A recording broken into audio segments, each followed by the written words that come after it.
Assalamualaikum warahmatullahi wabarakatuh. Kami dari kelompok 3, mata kuliah evaluasi pembelajaran geografi yang diampu oleh Bapak Dr. Aris Munandar MSI, ingin menjelaskan mengenai materi teknik evaluasi pembelajaran melalui tes esai atau uraian. Nama saya Lia Dinamianti dengan NIM 140262456 bersama dua rekan saya. Yang pertama, Kafna Zafira Putri dengan NIM 14026244016. Rekan saya yang kedua, Muhammad Rafi 14026244036. Kami bertiga akan menjelaskan materi ini dengan pokok bahasan. Yang pertama, pengertiannya. Kedua, bagaimana cara menyusunnya atau cara membuatnya. Yang ketiga, kelebihannya. Dan yang keempat, kekurangannya. Dalam proses pembelajaran geografi, guru tidak hanya berperan menyampaikan materi, tetapi juga memastikan bahwa proses belajar benar-benar menghasilkan pemahaman yang bermakna.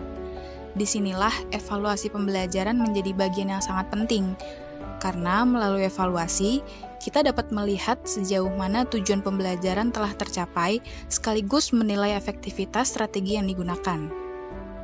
Secara umum, teknik evaluasi pembelajaran terbagi menjadi dua, yaitu teknik tes dan non-tes. Teknik tes mencakup penilaian tertulis, lisan, dan perbuatan.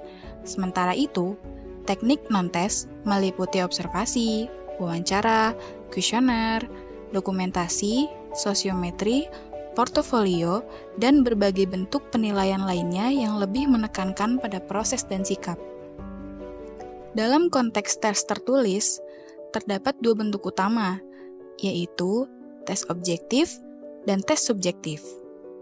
Tes objektif mencakup bentuk seperti pilihan ganda, benar-salah, menjodohkan, jawaban singkat, hingga esai atau uraian.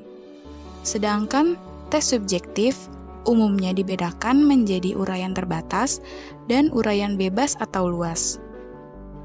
Nah, pada kesempatan kali ini, kita akan berfokus pada pembahasan yang diarahkan pada teknik tes tertulis, khususnya bentuk esai atau uraian. Bentuk ini unggul karena mampu menggali pemahaman peserta didik secara lebih mendalam, sekaligus memberikan ruang bagi mereka untuk mengembangkan ide dan menunjukkan kemampuan berpikir tingkat tinggi, yang menjadi salah satu tuntutan penting dalam pembelajaran geografi saat ini.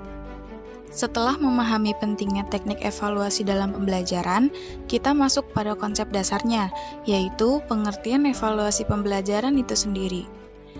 Evaluasi pembelajaran merupakan bagian penting yang tidak terpisahkan dari perencanaan dan pelaksanaan pembelajaran. Melalui evaluasi, guru dapat menilai sejauh mana tujuan pembelajaran telah tercapai, sekaligus memperbaiki strategi agar lebih efektif. Lebih dari itu, evaluasi pembelajaran juga merupakan proses yang sistematis dalam mengumpulkan, menganalisis, dan menafsirkan informasi mengenai hasil belajar peserta didik. Artinya, evaluasi tidak hanya berfokus pada hasil akhir, tapi juga membantu memantau perkembangan belajar secara berkelanjutan, serta menjadi dasar dalam pengambilan keputusan pendidikan. Salah satu teknik evaluasi yang banyak digunakan adalah soal esai atau uraian. Soal esai merupakan bentuk penilaian yang memberi kesempatan kepada peserta didik untuk mengungkapkan pemahaman secara mendalam, mengorganisasi gagasan, serta menunjukkan kemampuan berpikir kritis dan analitis. Melalui soal ini, guru tidak hanya menilai jawaban benar atau salah, tapi juga proses berpikir, cara berargumentasi, dan kemampuan siswa dalam menjelaskan konsep. Selain itu, soal esai juga memiliki tujuan utama untuk mengukur pemahaman konsep secara lebih luas, termasuk kemampuan menganalisis, mengevaluasi, dan menyusun argumen secara logis. Hal ini menjadikan soal esai sebagai alat evaluasi yang sangat efektif dalam mengukur kemampuan berpikir tingkat tinggi. Oleh karena itu, dalam pembelajaran modern saat ini, penggunaan soal esai menjadi semakin relevan karena ia mampu memberikan gambaran yang lebih otentik mengenai pemahaman peserta didik, sekaligus mendukung perkembangan keterampilan berpikir kritis yang dibutuhkan dalam pembelajaran geografi.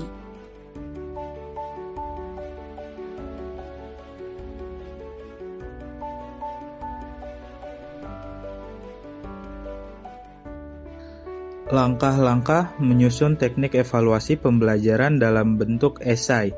Membuat teknik evaluasi dalam bentuk esai bukan sekedar memberikan pertanyaan terbuka, melainkan merancang instrumen yang mampu mengukur kedalaman pemahaman, kemampuan analisis, dan sintesis seorang murid. Nah, langkah yang pertama, menentukan tujuan evaluasi. Yang kedua, merumuskan pertanyaan atau item soal. Yang ketiga, menyusun kisi-kisi dan kunci jawaban atau rubrik. Yang keempat, menentukan tipe esai. Yang terakhir, yang kelima, validasi dan uji keterbacaan. Nah, yang pertama, menentukan tujuan evaluasi. Sebelum menulis soal, tentukan kompetensi apa yang ingin diukur dari siswa. Nah, esai sendiri sangat efektif untuk mengukur kognitif tingkat tinggi, yaitu C4 sampai C6 dalam taksonomi Bloom. Nah, untuk C4 ada analisis, yaitu membedah dan mengaitkan. Pada tahap ini, tujuan evaluasinya adalah melihat sejauh mana siswa mampu memecah informasi menjadi bagian-bagian kecil dan memahami bagaimana bagian tersebut saling berhubungan. Fokus evaluasinya pada C4 adalah kemampuan mendeteksi pola, mengorganisir komponen, dan mengidentifikasi motif atau penyebab. Cara menyusun tujuannya, seperti siswa diharapkan mampu menguraikan faktor-faktor pendorong fenomena X dan menjelaskan keterkaitan antar faktor tersebut. Nah, untuk kata kerja operasional yang bisa dipakai adalah membandingkan, mengontraskan, mengidentifikasikan asumsi, mendiferensiasikan, dan mendiagramkan. Contoh strategi soal yang dapat dibuat adalah mintalah mereka membandingkan dua model yang berbeda atau menganalisis data mentah untuk menemukan kecenderungan tertentu.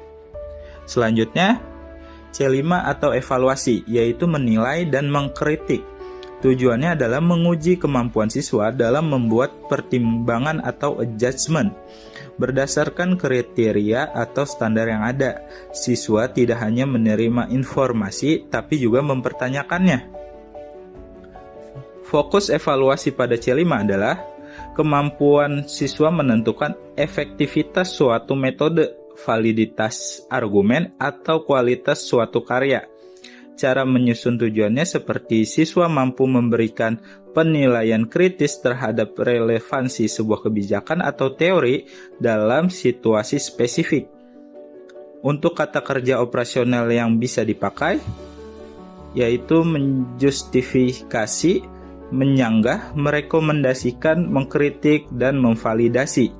Contoh strategi soal yang dapat dibuat seperti berikan sebuah studi kasus yang memiliki kelemahan, lalu meminta mereka menilai apakah langkah yang diambil dalam kasus tersebut sudah tepat atau belum, lengkap dengan alasannya. Nah, yang terakhir C6 yaitu kreasi. Ini adalah level tertinggi. Tujuan evaluasi adalah melihat kemampuan siswa dalam menggabungkan elemen-elemen yang ada menjadi suatu yang baru, orisinal, dan fungsional.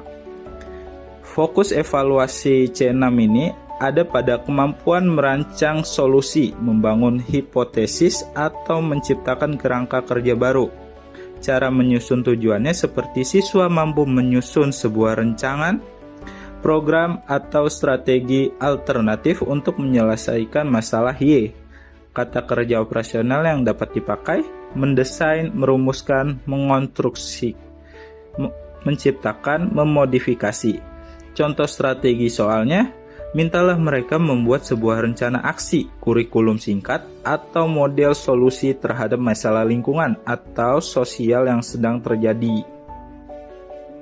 Langkah selanjutnya, merumuskan pertanyaan atau item soal yang digunakan. Merumuskan pertanyaan esai adalah sebuah seni mengubah instruksi menjadi stimulus mental, karena pertanyaan esai yang baik harus mampu mengarahkan responden untuk menunjukkan proses berpikir mereka, tanpa memberikan ruang untuk jawaban yang terlalu general atau melantur. Maka dari itu, hindarilah kalimat soal seperti sebutkan jenis terumbu karang, karena ini hanya menguji ingatan atau C1 dalam taksonomi Bloom. Hindari juga kata seperti jelaskan atau apa yang dimaksud dengan, karena ini cenderung memicu respon hafalan low order thinking skill atau LOTS. Sebaliknya, gunakan kalimat seperti berikut: analisis dampak perubahan suhu permukaan laut terhadap pemutihan karang atau coral bleaching, dan bagaimana hal tersebut mempengaruhi rantai makanan di ekosistem laut. Karena untuk level kognitif tinggi, gunakan kata kerja yang menunjukkan aktivitas mental spesifik seperti bandingkan, bedakan, analisis, kaitan antara, identifikasi pola dari. Langkah 3, menyusun kisi-kisi dan kunci jawaban atau rubrik. Seringkali kelemahan tes esai ini adalah subjektivitas seorang penilai. Untuk mengatasinya, maka kita wajib membuat rubrik penilaian yang jelas. Berikut adalah contoh rubrik yang jelas. Di sini kita membagi kriteria menjadi 3 dan membagi skor menjadi 2, yaitu skor tinggi dapat 4 dan skor rendah dapat 1. Nah, untuk kriterianya ada akurasi data, logika argumen, dan penggunaan teori. Yang pertama, akurasi data. Jika siswa menggunakan data faktual dan relevan, maka akan mendapatkan skor tinggi atau 4. Kebalikannya, jika siswa tidak mendapatkan data yang akurat atau tidak ada, maka mendapatkan skor yang rendah atau 1. Selanjutnya, logika argumen. Jika siswa memiliki alur berpikir yang runtut atau koheran, maka akan mendapatkan skor tinggi atau 4. Kebalikannya, jika siswa memiliki argumen yang melompat-lompat atau tidak logis, maka akan mendapatkan skor rendah atau 1. Yang terakhir, penggunaan teori. Jika siswa mampu mengaitkan dengan teori secara tepat, maka akan mendapatkan nilai tinggi. Dan jika tidak menggunakan teori, maka siswa akan mendapatkan nilai yang rendah. Langkah keempat, menentukan tipe esai. Nah, pilihlah format yang paling sesuai dengan kebutuhan. Tipe esai dibagi menjadi 2. Yang pertama, esai terstruktur atau restricted response, yaitu membatasi isi dan format jawaban. Misalnya, jelaskan dalam maksimal 200 kata. Esai jenis ini cocok untuk mengukur pemahaman konsep yang lebih spesifik. Nah, yang kedua, esai bebas, extended response, yaitu memberikan kebebasan penuh bagi responden untuk menyusun argumen dan mengorganisir idenya. Cocok untuk mengatur kemampuan berpikir kritis dan originalitas. Langkah yang terakhir yaitu validasi dan uji keterbacaan. Sebelum diberikan kepada siswa atau responden, tinjau kembali soal esai Anda.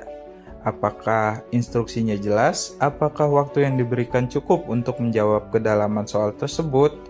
Dan apakah pertanyaan tersebut bebas dari bias atau ambiguitas? Selanjutnya adalah kelebihan soal esai. Soal esai memiliki beberapa kelebihan yang membuatnya efektif digunakan dalam proses pembelajaran. Yang pertama, soal esai dapat mengukur kemampuan berpikir tingkat tinggi atau yang biasa disebut HOTS, karena siswa dituntut untuk menganalisis, menjelaskan, dan menyusun jawaban dengan pemikiran mendalam.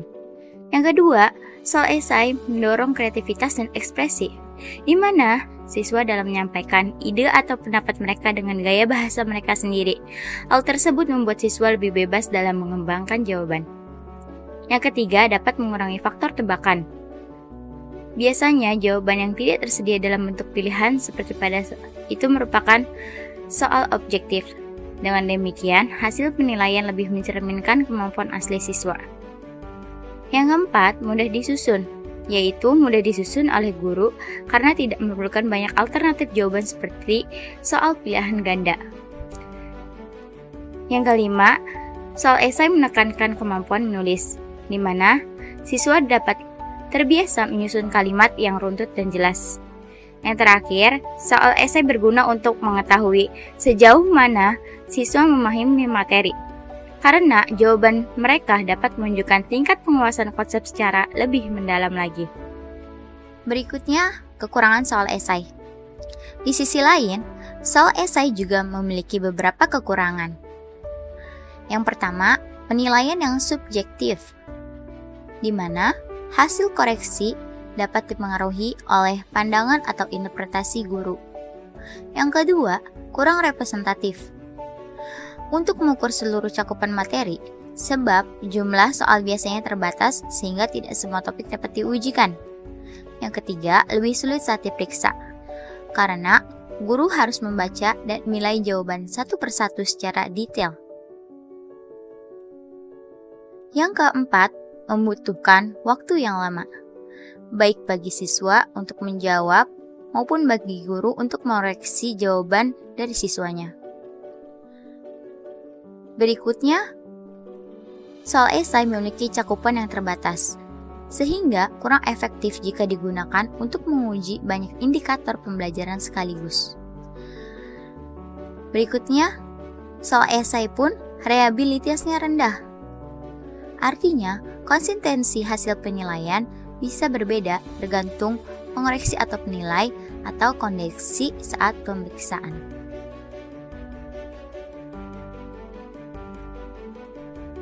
Kesimpulan dari materi ini yaitu soal esai merupakan bentuk penilaian yang memungkinkan siswa mengungkapkan pemahaman dengan kata-kata sendiri, sehingga efektif untuk mengukur kemampuan berpikir kritis dan keterampilan menulis. Penyusunannya perlu memperhatikan tujuan pembelajaran, kesesuaian materi, kejelasan bahasa, serta dilengkapi pedoman penilaian agar lebih objektif untuk menghindari penilaian yang subjektif. Meskipun memiliki keunggulan dalam mengukur kemampuan berpikir tingkat tinggi dan mendorong kreativitas, soal esai juga memiliki keterbatasan seperti penilaian yang cenderung subjektif dan membutuhkan waktu yang lebih lama.